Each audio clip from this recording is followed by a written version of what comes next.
हमें इतिहास में कई ऐसे शहर मिलेंगे जो पहले तो जमीन के ऊपर थे, लेकिन आज वो समंदर के अंदर डूबे हुए हैं।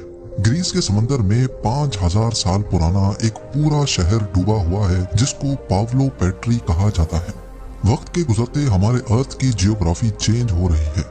ग्लोबल वार्मिंग की वजह से ओशंस का पानी बढ़ रहा है और इस बात में कोई शक नहीं है कि आने वाले सालों में दुनिया के कई छोटे बड़े शहर पूरे के पूरे पानी के अंदर होंगे। इस ग्लोबल वार्मिंग के नतीजे में इंडिया, पाकिस्तान और बांग्लादेश के कौन कौन से शहर कितने और कब डूबेंगे, यही सब कुछ आप आज जानने वाले हैं। नाजरीन, कहीं ना कहीं हम सब ने ग्लोबल वार्मिंग का नाम सुन रखा है। हमारे प्लेनेट का एवरेज टेम्परेचर दिन ब दिन बढ़ता जा रहा है, जिसकी वजह से ग्लेशियर्स तेजी से पिघल रहे हैं। ईयर 1880 से लेकर आज 2022 तक हमारे अर्थ का एवरेज टेम्परेचर 1.4 डिग्री सेल्सियस तक बढ़ गया है। और अगर सिर्फ पिछले 20 सालों को देखा जाए तो हर साल पिछले वाले से ज्यादा गर्म होता है, जिसका मतलब है कि ग्लोबल वार्मिंग का रेशो तेजी से बढ़ता जा रहा है। और नासा के मुताबिक इस बात के 95% चांस हैं कि ये ग्लोबल वार्मिंग ह्यूमन एक्टिविटी की वजह से हो रही है, जिसमें मास लेवल पे डिफॉरेस्टेशन और फॉसिल फ्यूल्स का इस्तेमाल होना भी है। फॉसिल फ्यूल्स के जलने की वजह से मुख्तलिफ गैसेस एटमॉस्फेयर में इकट्ठी होकर ग्रीन हाउस इफेक्ट पैदा कर देती हैं। अब इसके नतीजे में दुनिया भर में मौजूद बर्फ के ग्लेशियर्स आहिस्ता आहिस्ता मेल्ट होकर ओशंस का लेवल बढ़ा रहे हैं।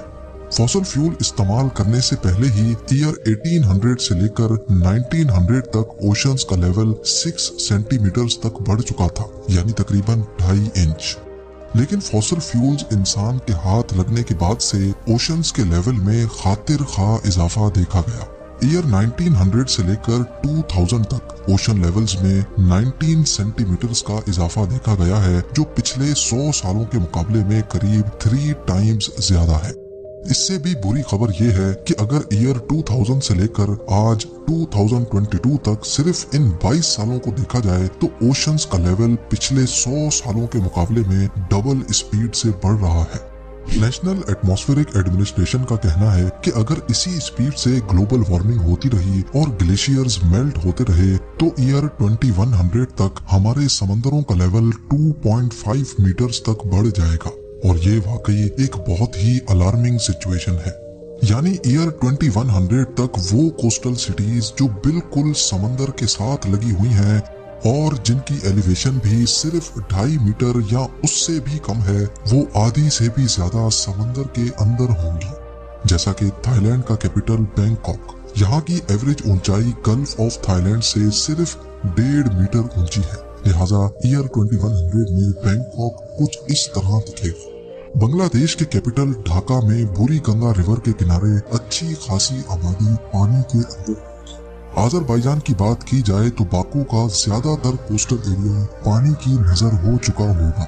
सिंगापुर के आउटस्कर्ट्स में बने कई प्रोजेक्ट्स डूब जाएंगे, जिसमें सिंगापुर पोर्ट भी शामिल है। इसके अलावा नेदरलैंड्स के एम्स्टरडैम और रॉटरडैम समेत करीब आधे से ज्यादा मुल्क ही कमर जितने पानी के नीचे होगा। और मालदीव्स में मौजूद सारे आइलैंड्स और उनमें मौजूद रिजॉर्ट्स का तो नामो निशान भी नहीं रहेगा। यानी ईयर 2100 तक करीब 1.5 अरब लोगों को इन मकामात से हटकर कहीं और शिफ्ट होना पड़ेगा। अब ये तो हमने बात की सिर्फ उस सिचुएशन की जब 80 सालों के बाद समंदरों का लेवल 2.5 मीटर बढ़ेगा। लेकिन वर्स्ट केस सिनेरियो ये है कि अगर दुनिया में मौजूद तमाम ग्लेशियर्स मेल्ट हो गए तो तब क्या होगा। एक एस्टीमेट के मुताबिक अगर मेल्टिंग रेट इसी स्पीड से चलता रहा तो 5000 सालों के बाद पूरा ग्रीनलैंड, आर्कटिक रीजन, आइसलैंड और तमाम ग्लेशियर्स मेल्ट हो जाएंगे और इनकी वजह से हमारे ओशंस का लेवल 70 मीटर तक बढ़ जाएगा। लेकिन जरूरी नहीं है कि ये नौबत 5000 सालों के बाद ही आए। जिस तेजी से इंसान दिन ब दिन नेचुरल रिसोर्सेज को अब्यूज करके आबो हवा को खराब कर रहा है, लगता ये है कि ये नौबत 2000 सालों में ही आ जाएगी। तो इस सिचुएशन में हमारा अर्थ कैसा दिखेगा, और सबसे बढ़कर ये कि हमारे सब कॉन्टिनेंट में इंडिया, पाकिस्तान और बांग्लादेश के कौन कौन से शहर अंडर वाटर सिटीज की दास्तान बनकर रह जाएंगे। सबसे पहले हम शुरू करते हैं बे ऑफ बंगाल से।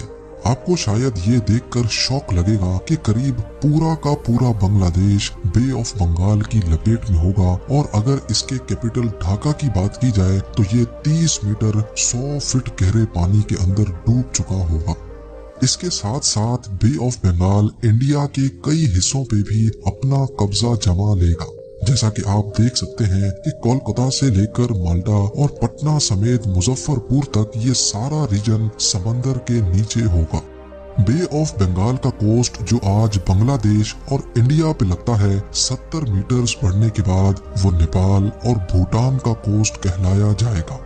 इसी तरह जहां अभी ईस्ट इंडियन कोस्ट है वो 50 किलोमीटर तक अंदर की तरफ खिसक जाएगा, जिसकी वजह से यहाँ भारी आबादी वाले शहर बुरी तरह से असर अंदाज होंगे।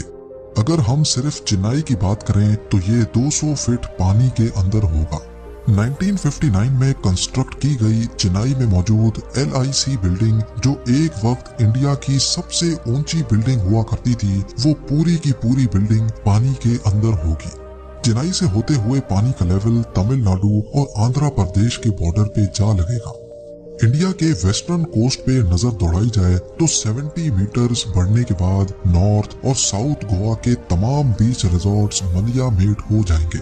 ना ही मुंबई बचेगा और ना ही नवी मुंबई, क्योंकि ये पूरा area all the way Gujarat के बॉर्डर तक 54 मीटर्स यानी 177 फीट गहरे पानी की नजर हो चुका होगा। यानी मुंबई का लोधा ट्रम्प टावर अगर तब तक बच गया होगा तो इसके 15th फ्लोर तक इंडियन ओशन का राज होगा। आगे बढ़कर अगर गुजरात की बात की जाए तो यकीनन आप ये जानकर हैरान रह जाएंगे कि गुजरात एक आइलैंड बन चुका होगा। जैसा कि आप भी देख सकते हैं कि 70 मीटर्स बढ़ने के बाद अरेबियन सी के पानी ने गुजरात को इंडिया से अलग कर दिया है। और अगर तब तक इंसान की नस्ल बची तो अहमदाबाद शायद कोई बीच रिजॉर्ट में कन्वर्ट हो जाएगा, क्योंकि अरेबियन सी का बॉर्डर आगे बढ़कर अहमदाबाद तक जा लगेगा। अब आ जाते हैं पाकिस्तान पर। हैरत अंगेज तौर पे पाकिस्तान की पूरी सिंध प्रोविंस ही अरेबियन सी की लपेट में आ चुकी होगी। कराची से लेकर हैदराबाद, नवाबशाह, सक्खर से होते हुए जैकोबाबाद तक 400 किलोमीटर्स में आने वाली तमाम मेजर सिटीज कई 100 फीट पानी के अंदर गुमनाम शहरों की शक्ल इख्तियार कर लेंगी। आबादी के हिसाब से दुनिया का 7वां बड़ा शहर कराची 190 फीट अरेबियन सी के बॉटम पे होगा। जो आज यहाँ जानी मानी बिल्डिंग्स और स्काई स्क्रैपर्स हैं, वो समंदर के अंदर मौजूद उस वक्त की अंडर वाटर डिस्कवरीज में शायद दिखाई जाएंगी। इसके अलावा पाकिस्तान के सदर्न कोस्ट पे मौजूद आज जो दुनिया का सबसे डीपेस्ट सी पोर्ट ग्वादर के नाम से पहचाना जाता है, वो तब वाकई में डीप ओशन की नजर होकर सिर्फ एक छोटे आइलैंड से ज्यादा नहीं बचेगा। जाने से पहले वीडियो को लाइक जरूर कर दें। मिलते हैं अगली शानदार वीडियो में।